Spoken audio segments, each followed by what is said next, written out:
Let's start in Miami here late in the second quarter. Derek White bringing the ball up and Miami pressing, being their usual annoying selves, of course. Look at the team effort to get the ball up. There's your center, Kristaps Porzingis, running back to relieve Derek White. He does well to avoid the steal. Al swings it to Jaylen Brown, and then look at Al floating.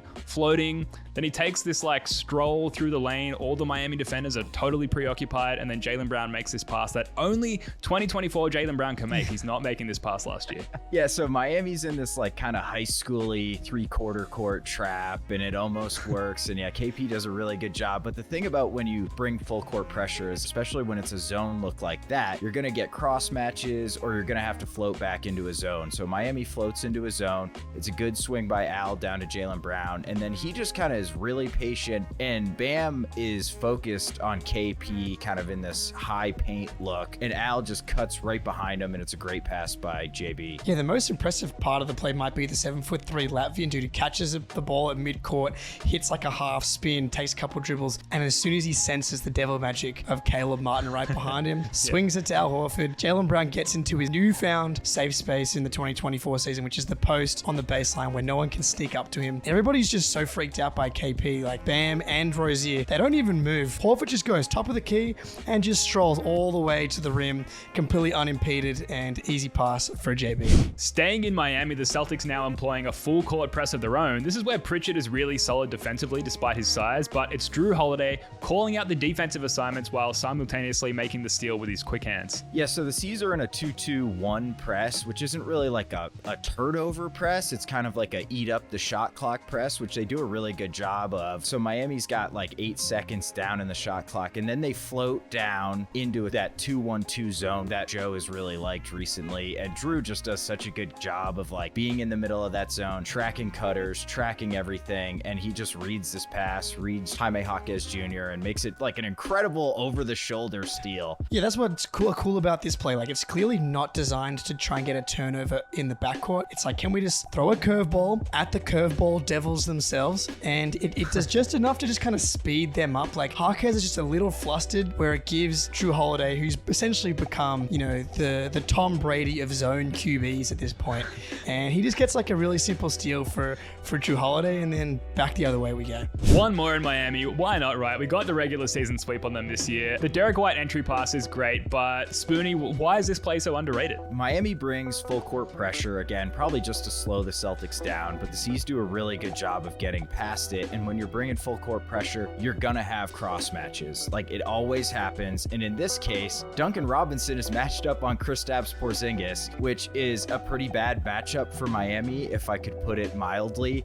And the funny thing is, KP draws the help, but he's so damn good in the post that he just goes right over the top of the help and hits a little fall away. Yeah, this is just unfair. This is bullying. This is what this is. Like, this is like the youngest sibling and the older siblings playing keep away. Caleb Martin comes to help. KP just picks the ball up, and Caleb Martin's like trying to jump up there. He's like nipping at his heels, and KP just like puts the ball above his head, which at that point is at like 8 foot in the air. And then I just don't think I'm ever gonna get over the touch of Porzingis. Like, literally anywhere inside halfway, it feels like he's able to put it in. But like in this little, just outside the paint, the one-handed flips, he always gets fouled. He always finds a way to get the ball in the hole. Jason Tatum posting up here. A familiar sight here. You've got a double team and another defender hedging. Tatum then starts off this epic ball movement sequence, gets the Atlanta defense in rotation, but it's PP who creates the advantage here with the sweet hezzy on Patty Mills. Sam Hauser makes a really smart cut, which puts him in perfect position for, let's be honest, a pretty unexpected tip-in opportunity. So this is like a play that's like, this is why this team is so hard to guard, right? Because they have a lot of sets, they have a lot of different actions they can go to. And then sometimes Jason Tatum just has the ball, likes the matchup, goes in the post, draws a double team, and then he makes one pass, and all of a sudden your defense is completely compromised. And Pritchard has been so much more aggressive off the dribble, so much more comfortable making plays for guys. He knows Patty Mills can't stop him, gets right by him with a sweet in and out, and then it's basically over. The defense is so discombobulated that there's 2 Celtics, Brissett and Hauser, down there for a rebound. Yeah, this is hilarious, man. JT gets the ball in the post, and all 5 Hawks are like, you got 3 that are right there, and the other 2 have their feet in the paint. And it's just like, oh no, please, everybody, send help, someone. And it's just like, it doesn't always be a tough pass. He just a simple pass to Hauser, and we start swinging the ball. And unfortunately, Pritchard cooks my guy, Patty Mills, and finds Horford, who shockingly misses the wide open 3. But at that point, everybody's so discombobulated that no one's even really trying to rebound for the Hawks, where Hauser can just kind of waltz in and get the tip in.